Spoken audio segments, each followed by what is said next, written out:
Hello and welcome to Rule of Three's video review for Destiny, a first-person shooter MMORPG from Activision Bungie. So this is probably one of the most hyped games of the year. The reason I'm doing this review later than usual is because, first of all, I didn't have a chance to play until the servers went up. And there's a lot of this game is pretty good sized in terms of what you can do. So anyway, Destiny is, like I said, one of the most hyped up games, just like Watch Dogs, and just like Watch Dogs, I don't think it quite met the extreme hype that people put it at. However, Destiny is a solid shooter with some good mechanics, but has a couple of little tweaks and things it needs to fix in order to become great. Beneath the ruins of the Cosmodrome, in the shadow of an old colony ship, we've located the House of Devil's Lair, and the High Servitor, feeding them their strength. So the story of Destiny is you play as a guardian resurrected from the dead by the Traveler, a mysterious being who showed up hundreds of years ago on Mars, who we found and led humanity into the Golden Age, where we went out in the universe and colonized and explored and did all that good stuff. However, a unknown entity known just as the Darkness came, kicked our butts, and now we're pretty much on the verge of extinction on Earth with just a little, just one city underneath the Traveler, who is pretty much, for all intents, like in a coma. Not dead, but he's like in a coma or something. And it's our job to, figure out what the heck's going on and take back what is rightfully ours and defeat the Darkness. That's it. The story is, how to say this, not good. Like, the lore and background of the game are really good if you read the Grimoire cards, which you get by playing the game. The problem with the Grimoire cards is you have to go to Bungie.com or have the companion app in order to read them instead of just having them in game for, referencing, because those do have some good chunks of lore. And the story itself, like, I understand this is you have to understand, this is like a prologue. It almost feels like nothing happens. Like, I don't really understand what I accomplished other than a few things. Like, there's only a few things I understand that's going on. With the Grimoire cards, I understood a lot more, but I didn't realize those had a whole bunch of lore on until way late. And the voice acting is just bad. I don't know. The story is, I mean, I can see it has some potential, but Bungie needs to find a better way of telling it, or at least with DLC on the way. I'm hoping that obviously makes it better, enhances the story. But as of right now, it's probably the worst part of the game. Is just the story's kind of badly told. Well, not bad, but it's terribly told. Clash. Alpha Team. Gameplay.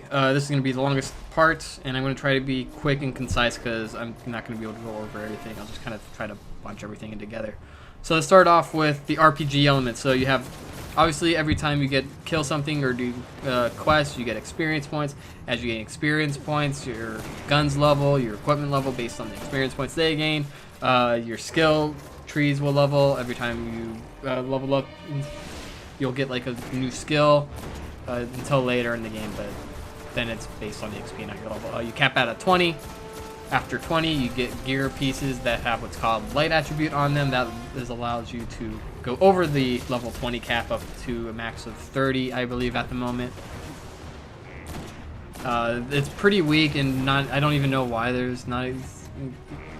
Where Borderlands, you had kind of skill trees. This one doesn't have that real choice. I mean, it does, but it's a weird RPG system. I do like the fact that your guns and gear do level up.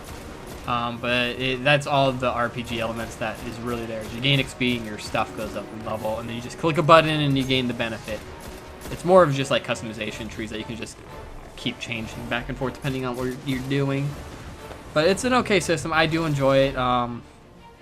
But you got to be ready for your grind when you get to the light level portion, because mostly from 23 to 26, and after that, it's a lot harder because you have to then start getting purples, which are rare, or exotics, which are even rarer than that. And when you get engrams that are rare, like the legendary engrams, you have most of the time they end up being just blue and not legendaries. So it does have a long grind. So get ready for that portion. So if you're looking for just a shooter that you can pretty much get everything done within a week, not going to happen, because you're going to have to grind in order to get to the raids and the higher level content. Speaking of level higher content, There are a couple of planets you can go to. There is Earth, the Moon, Venus, and Mars for the most part. There's also called the Reef, but you don't do anything there. It's just some story stuff. You have a couple of things you can do there. First are story missions. Obviously, that progresses the story. Second thing is called Patrol. Patrol is you just explore. There are quests. You do quests on the moon or on whatever planet you're on, and just kind of run around, do whatever the heck you want. And then there are Strikes. Strikes are 3-man co-op missions that are, I think, some of the best content in the game. I wish there was more of them with DLC. I'm hoping they add more even before DLC comes out, because they are very enjoyable. Probably one of the best parts of the game, in my opinion. Now, the downside to this is that's all there is to do, so it gets very, very repetitive, especially where all the story missions are pretty much the same thing of go here, scan this, survive 3 waves, scan this, done. Now, to be fair, most first-person shooters are, to some extent, go here, do this, survive or whatever, and then finish the level. So it's not, you know, grand new FPS mechanics to the most part, but it is very repetitive, and you just got to kind of just take that with a grain of salt and get used to that. Strikes are the same thing. I mean, it's go here, beat waves, go here, beat either mini-boss or main boss. Boss battles are very long and usually require some pretty good, you know, understanding of how the mechanics works and teamwork and knowing when to do what. The last thing is, those are the main 3s. The last thing is raids. Raids just opened. I was able to participate in one. Not very far because we got our butts kicked. Raids are much different and, in my opinion, probably the most diverse content in the game. It's very difficult, and it's a lot of fun. There is no matchmaking, so you do have to have 6 friends on, or at least 6 people on your friends list who play. And I'd probably use voice chat because some of the mechanics in there get kind of tricky. But that is, Strikes and the Raid are so far the most enjoyable content. I do patrols, but not a whole lot because I find them boring. And I'll do the story if it's like my daily. Like MMOs, there's daily and weekly things that give you marks. There's 2 types of marks. There's Vanguard marks, which you get through Strikes, and Crucible marks, which you get through, obviously, doing PvP. PvP is okay. You do have to realize that it's not going to be, it's not as fast-paced, I think. Nah, it's okay paced. But it's really just knowing when to use your grenade specials and secondary weapons at the most, and just kind of teamwork. I find it works really, really well. So communicating, once again, if you can communicate with the other people, you can do very well, especially if you understand how the radar works. You can take advantage of that to some extent if you're working in a team. Let's see. That's pretty much the overall Destiny gameplay. Everything, like I said, in terms of like the shooting mechanics and how the game works, it's very, very good.